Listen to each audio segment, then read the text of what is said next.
I'm going to expose how Ryan O'Hara added 10 plus EV and committed in the process inside the Close the Gap protocol. I've got a full interview right here with Ryan that you can check out. I'll put it on the screen right now, just so you know I'm not lying, but here is the proof. So in October of 2025, you can see right here, he had a T-Velo PR of 90.8, and in January, he had a T-Velo PR of 101. His summer ball coach also shot me a text when he did this. He said he mashed it pull side, 101, and his progress has been absolutely off the charts. Ryan is committed to Lake Michigan College, and you can see from this image right here, he is absolutely committed right now. But what is Ryan's background? Well, Ryan started training just before his senior high school season with Kelly Training. He was overlooked. He had a lot of athletic potential, but he had 0 offers going into his senior winter. He had access to a bunch of facilities and equipment, and I actually coached Ryan for a summer on the Canes in the summer of 2025. But he was looking to go into his senior year with weight lifted off his shoulders. I mean, he wanted to commit before his final spring season. Obviously, his main goals here were to play collegiate baseball, hit 100 plus EV, and improve his mechanics for a more effective swing, and over and above all, increase strength and improve confidence. Now, mainly, Ryan was struggling with his programming. Now, he was the first player that I talked to that used ChatGPT for programming. I remember on our first call when he told me that, I was kind of bewildered. I didn't know that players actually did that in 2026, but sure enough, Ryan, just like many of you that are probably watching this, used ChatGPT for his programming. Now, what is the problem with that? ChatGPT completely lacks personalization and mental systems for Ryan. So he was lacking that personalization, and he was lacking mental confidence as well because they had no personalized support. Over and above all, for Ryan, which was honestly probably the most important thing for him, where we had to clean up his mechanics. Like, his mechanics were a complete mess. And if I had to guess, 90% of what was limiting him when it came to his EV actually came from his mechanics more so than his programming. But we will get into both of those here very shortly. Let's go ahead and start with our overall approach for Ryan. So Ryan had the athletic ability.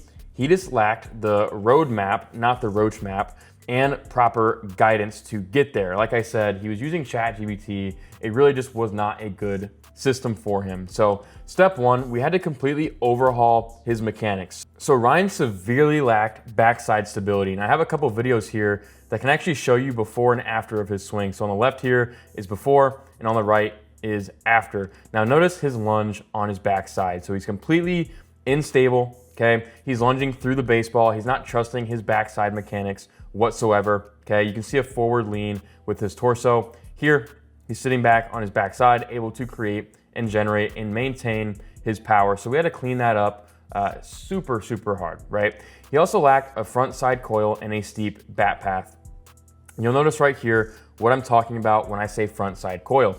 Notice how his front side is torqued. The pitcher can see the back pocket of this butt cheek if he had a pocket back there, where in this image, the pitcher cannot see that. Okay, this was causing a lot of power to be left on the table, and that was a big mechanical cue that we had to step on. Over and above all, his bat path was extremely steep. On the left side here, he's swinging very flat, okay? And on the right side, we actually worked on his bat path to create a higher launch angle and create some steepness on the ball. Now this prevented him from just yanking everything, and it actually gave him some solid ball flight. So he's putting balls in the gaps and actually over the fence. So once we overhauled his swing, we could build bat speed on something that was actually efficient. So bat speed was a big part of his programming.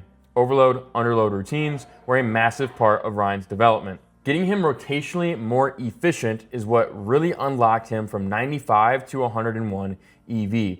And we used what I call the stair-step method. So the stair-step method is how I approach mechanics with our players inside of the program. And what we try to avoid in the Close the Gap protocol is throwing a bunch of mechanical cues at our players at once. So the stair-step method takes one mechanical cue at a time and improves it. And until that is improved, we do not move on to the next mechanical cue. We normally start with the backside, then bat path, and then we put bat speed on top of those efficient mechanics. And here you can see an example of an old hitting progression that we used with Ryan. So this is just a small example of one single day of programming for Ryan.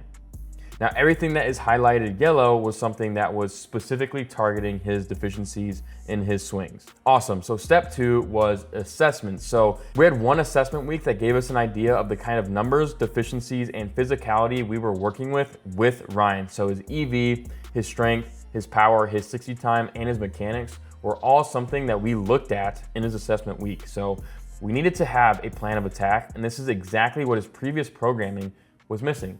ChatGPT had no plan of attack, okay? So we had a 5-day assessment week. Once this was complete, we had a month 1 call about the plan of attack moving forward, getting him on the triphasic training approach. Then we had a nutritional call to get his body goals in order. We taught him how to track calories, track macros, and use his own caloric calculator. And finally, an initial recruiting call to get his dream school list and general plan ready. And I actually still have a screenshot of his dream schools. And we actually landed in one of them for his recruitment, which is super, super cool, okay? But beyond that, we had to build his body, right? And the idea for this whole thing was to get him the fuck off of ChatGPT. That was killing everything that he was doing. So we introduced the triphasic training method into his programming. Now, Ryan saw insanely quick results. You know, in 3 months, he had already hit 101 EV. It's plus 10 for him. And we did this by equipping him with the triphasic training approach, specifically tailored towards his 60 time and rotational power to increase his EV. So month 1 is eccentric training. So every single exercise he did in the gym during his first month with us, he took 3 to 5 seconds on the way down for all of his exercises. Now what this does is it builds tendon strength and force capacity.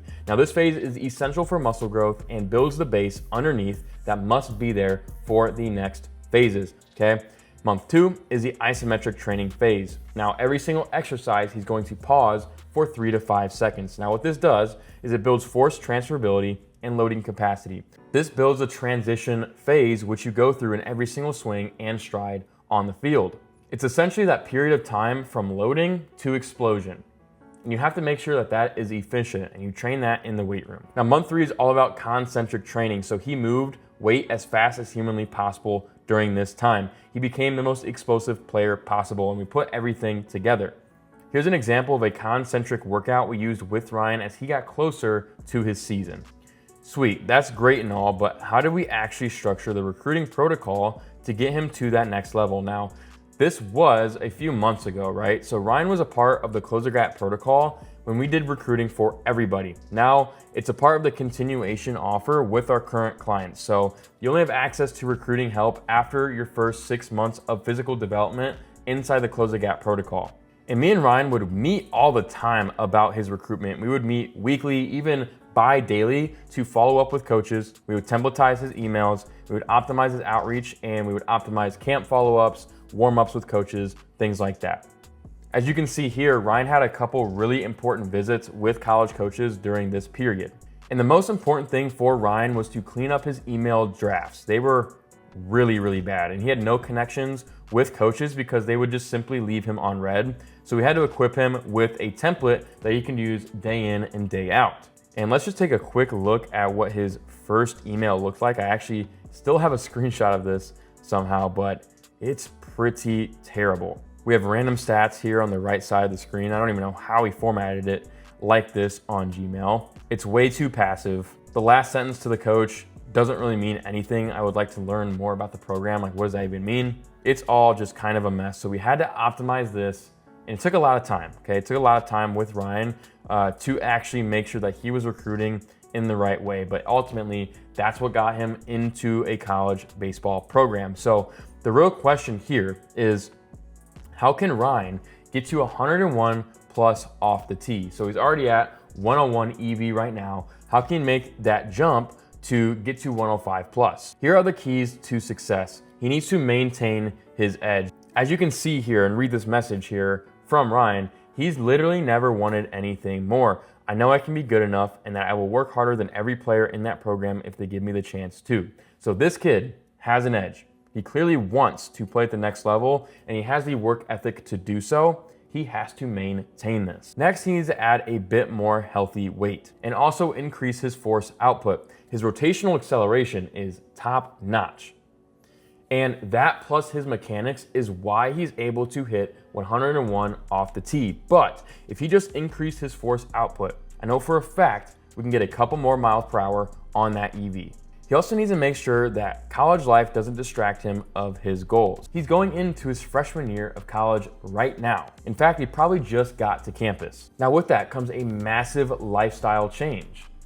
You're no longer at home. You're doing different things day by day. There's a new curriculum in school and there's new friends. A lot of things are going to be thrown Ryan's way that could sway him off of his path. If he allows those things to sway him off of his path, then obviously these goals will not be hit. He also needs to make sure to hone in even more on his mental game as the game speeds up, because the college level is intense. It's super fast paced and it's way different than the high school level. With that, the mental is going to fluctuate. You have to make sure you have control of it. So right now, Ryan needs to make sure he's tangibling his mental game. He also needs to make sure that 101 EV doesn't get in his head. It's a big number, like don't get me wrong, 101 EV is phenomenal, but if it falls apart in the game, then it's all useless. Because at the end of the day, this doesn't prove that you're a good baseball player. This just proves you have the physicality and the tools to increase your metrics. Essentially, Ryan can't just feel complete or done because he hit 101 EV. There's still plenty of work to be had. Finally, he needs to keep up his training habits. Now, you guys don't know this about Ryan, but Ryan would work out at like 4 a.m. before high school every single day.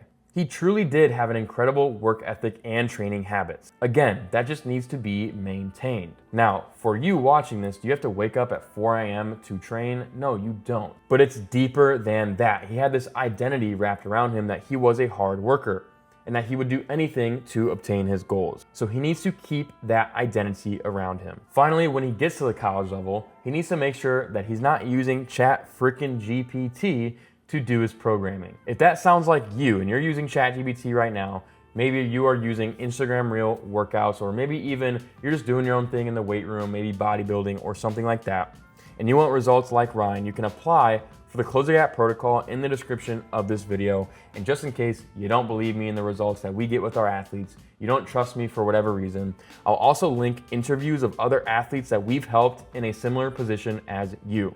All you have to do is click the link in the description to apply. If it makes sense for you and we can go ahead and hop on a one-on-one call to see if programming is a good fit. Otherwise, if you're not quite convinced yet, then go ahead and watch those interviews of those other athletes. But we've helped over 50 plus athletes in the Close the Gap protocol. And we've helped dozens add 8 to 10 EV to their swing, all with the intention of getting noticed by college coaches, exactly like what we did with Ryan. And we ended up actually getting him to the next level because of it. So go ahead and apply down below.